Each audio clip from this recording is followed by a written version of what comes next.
Halo, selamat pagi teman-teman. Hari ini kembali lagi bersama saya Arta. Maaf banget, lama sudah tidak pernah upload video. Jadi hari ini saya akan berbagi mengenai prinsip dasar dari vaksin. Kebetulan memang topik ini kan heboh banget gitu ya belakangan. Nah, di sini saya kebetulan ketemu artikel dari Nature Review dan saya akan mencoba menjelaskannya secara dasar-dasarnya saja. Nah, kenapa vaksinasi itu penting? Mari kita lihat grafik di sini. Sebelum tahun 1940, ya, ketika vaksin difteri belum diterapkan, kita bisa lihat atau tingkat infeksi tahunan dari penyakit difteri itu cukup tinggi. Tetapi setelah diberlakukannya vaksin, kita bisa lihat laju infeksinya sangat-sangat rendah dan hampir mendekati nol atau bisa dikatakan, apa itu vaksin dan kenapa vaksin sangat penting dalam menurunkan, tingkat infeksi terhadap penyakit, tertentu. Vaksin kalau kita lihat merupakan produk biologis. Nah, di sini disebut produk biologis karena vaksin itu dapat berupa organisme utuh yang dilemahkan, misalnya bakteri hidup, ya, yang virulensinya atau tingkat bahayanya sudah diturunkan, bisa juga organisme yang telah dimatikan, atau bisa juga bagian dari organisme tersebut, misalnya hanya proteinnya saja, atau toksinnya, racunnya gitu ya, atau produk lainnya. Nah, produk-produk ini kemudian harus dapat mengaktifkan sistem imun secara aman. Artinya orang yang diberi vaksinasi itu tidak menimbulkan gejala-gejala penyakit selain memang gejala umum. Misalnya orang yang divaksinasi secara umum biasanya hanya akan mengalami demam sebagai eh, bentuk respon terhadap vaksinasi. Vaksinasi kemudian yang paling penting dari vaksin adalah dia mampu memberikan perlindungan jangka panjang. Jadi ketika seseorang sudah divaksin, maka dia akan memperoleh kekebalan jangka panjang, bisa tahunan, bisa juga seumur hidup, tergantung pada karakter dari patogennya. Tabel ini menunjukkan berbagai jenis vaksin yang telah digunakan di berbagai negara saat ini dan juga yang sedang dikembangkan. Jadi kalau yang paling pertama, paling-paling awal ya dari vaksin itu sebenarnya adalah organisme ataupun virus yang sudah dilemahkan. Jadi virusnya masih aktif tapi dia sudah tidak lagi bisa memicu suatu penyakit. Ya, contohnya yang paling awal ini adalah smallpox atau penyakit cacar.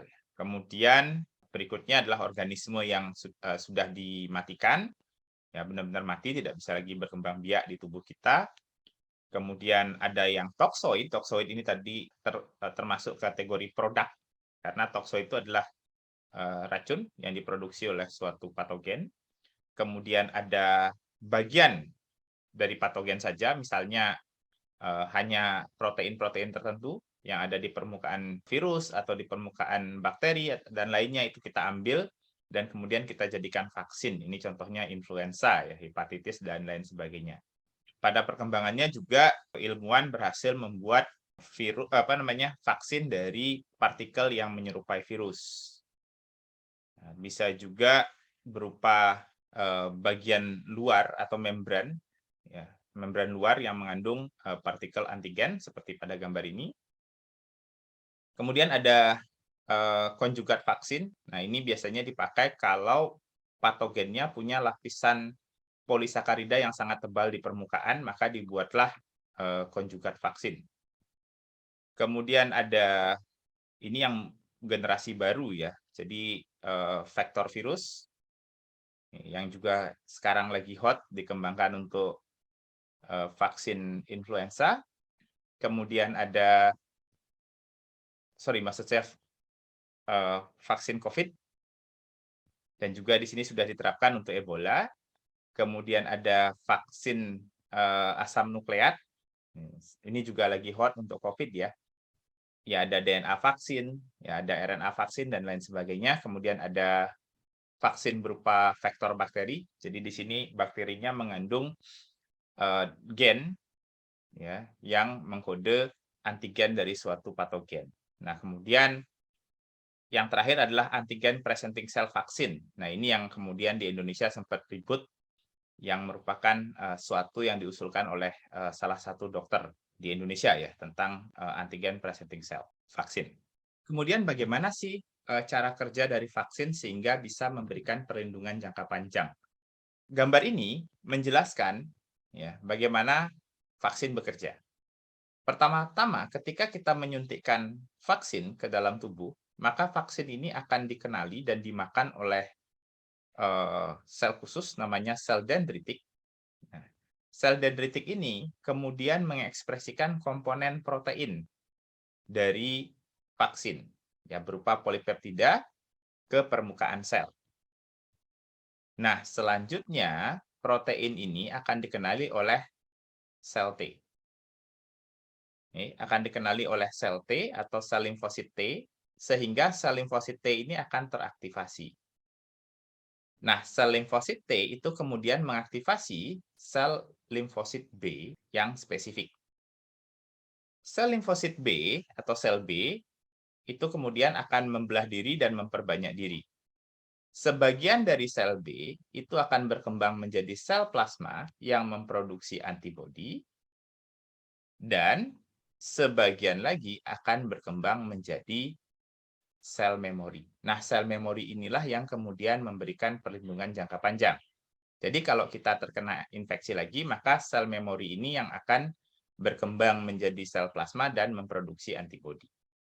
Nah, kemudian kita melihat kenapa sih pemerintah mendorong masyarakat untuk melakukan vaksinasi. Dan kemudian kita sering mendengar istilah herd immunity. Gitu ya. Nah, kenapa sih itu penting? Kita bisa lihat dari gambar ini. Ya, di awal-awal COVID kita bisa lihat orang belum ada yang divaksinasi, ya ketika ada satu orang yang kena, ya maka virus akan dengan mudah menyebar karena belum ada orang yang kebal terhadap virus COVID misalnya. Kemudian ketika vaksinasi sudah berjalan, namun belum banyak orang yang tervaksinasi, maka laju infeksi juga tetap tinggi. Ya, ini kita bisa lihat pada kasus COVID ya. Nah, namun kenapa sekarang kasus COVID sudah tidak terlalu banyak? Nah, inilah yang disebabkan oleh adanya herd immunity. Jadi ketika seseorang kemudian terserang virus, maka peluang orang yang terserang virus bertemu dengan orang yang tidak imun itu peluangnya kecil. Sehingga ya, virus tidak bisa menyebar ke orang yang belum imun. Ya, jadi itu pentingnya vaksinasi dan herd immunity atau imunitas kelompok. Jadi itu sedikit penjelasan tentang vaksinasi. Semoga penjelasan ini memberikan wawasan tentang kita, juga untuk mengurangi polemik di masyarakat gitu ya. Dan semoga ini bermanfaat dan saya senang sekali dapat artikel ini. Oke, baik, terima kasih. Sekian penjelasan singkat mengenai vaksin, semoga bermanfaat.